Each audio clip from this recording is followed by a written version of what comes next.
की बड़ी उपलब्धि। 2 साल में शिक्षा के क्षेत्र में बड़ा बदलाव आया है। शिक्षा संबंधी पैरामीटर्स में उल्लेखनीय सुधार हुए। बजट वर्ष 2026 से 27 में परिलक्षित गुणवत्तापूर्ण, रोजगार परक, नवाचार आधारित शिक्षा का संतुलित विजन, टैबलेट, लैपटॉप, साइकिल समेत यूनिफॉर्म वितरण योजनाओं में ई वाउचर और डीबीटी से विद्यार्थियों को सीधा लाभ मिलेगा।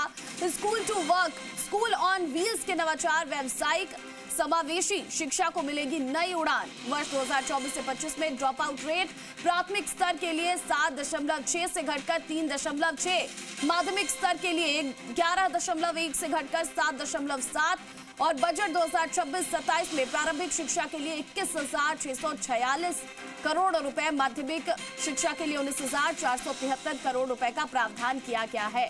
तो देखिए, भजन लाल सरकार की बड़ी उपलब्धि निकलकर सामने आई।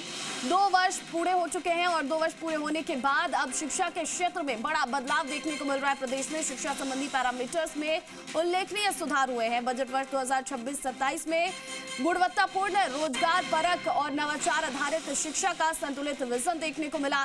टैबलेट, लैपटॉप, साइकिल समेत यूनिफॉर्म वितरण योजनाओं में ई वाउचर और डीबीटी से विद्यार्थियों को सीधा लाभ मिलेगा। हमारे संवाददाता बाबूलाल धायल फोन कॉल पर जुड़ गए हैं। बाबूलाल, 2 साल हो चुके हैं सरकार को और इस बार जो विजनरी बजट भजन लाल सरकार की तरफ से पेश किया गया है, कहा जा रहा है कि इस बार शिक्षा की गुणवत्ता में और अधिक सुधार होंगे। जी बिल्कुल, शिक्षा के क्षेत्र में आमूलचूल बदलाव देखने को मिला है और 2 साल सरकार के शिक्षा के क्षेत्र में बेमिसाल साबित हुए हैं। और जो डेटा आए हैं, जो पैरामीटर्स सरकार को मिले हैं, उनमें जो चीजें तय की गई थी उससे भी कहीं ज्यादा लक्ष्य सरकार ने हासिल किया है। और कहा जाए तो जो बजट है इस बार का, वो अगर धरातल पर वक्त पर लागू हो गया तो और भी बेहतरीन नतीजे जो हैं देखने को मिलेंगे। तो इससे बहुत उत्साहित शिक्षा महकमा और सरकार की ओर से भी खुशी का इजहार किया गया है।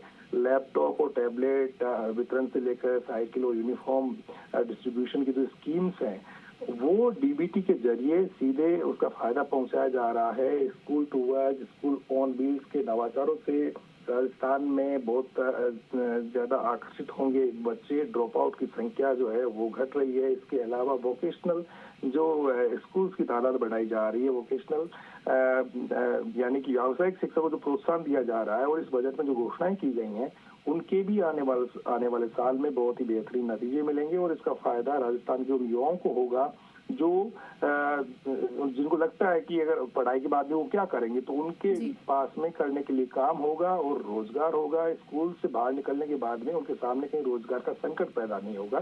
तो इसे लेकर के मुख्यमंत्री भजन लाल शर्मा ने इस बार जो एक से बढ़कर एक घोषणाएं करी इस बजट में, तो उसके भी बहुत ही सार्थक बाबूलाल, एक सवाल ये भी है कि लगातार ड्रॉप आउट करने वाले बच्चों की संख्या में भी हमने देखा कि किस तरह से संख्या घटी है। तो आगे किस तरह से सरकार इसको लेकर काम कर रही है कि ड्रॉप आउट जो बच्चे करते हैं उनकी संख्या लगातार ऐसी घटती रहे? बिल्कुल, जो पिछले साल का जो आंकड़ा था वो 7.6 था और इस बार ये आंकड़ा घट करके 3.6 हुआ है। यानी कि 10वीं तक के जो बच्चे थे वो पिछले साल ज्यादा स्कूल छोड़ रहे थे।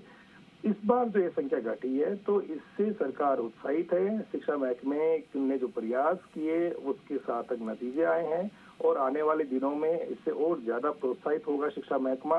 मुख्यमंत्री भजन लाल शर्मा की कोशिश यही है कि हर बच्चे को शिक्षा मिलनी चाहिए और कोई भी बच्चा शिक्षा से वंचित नहीं रहना चाहिए। बिल्कुल, जो बच्चे स्कूल में दाखिला लेते हैं, छोटे-छोटे बच्चे ये पढ़ेंगे, ये प्रदेश का भविष्य है और प्रदेश का भविष्य और सवरेगा। बहुत बहुत शुक्रिया बाबूलाल तमाम अपडेट के लिए।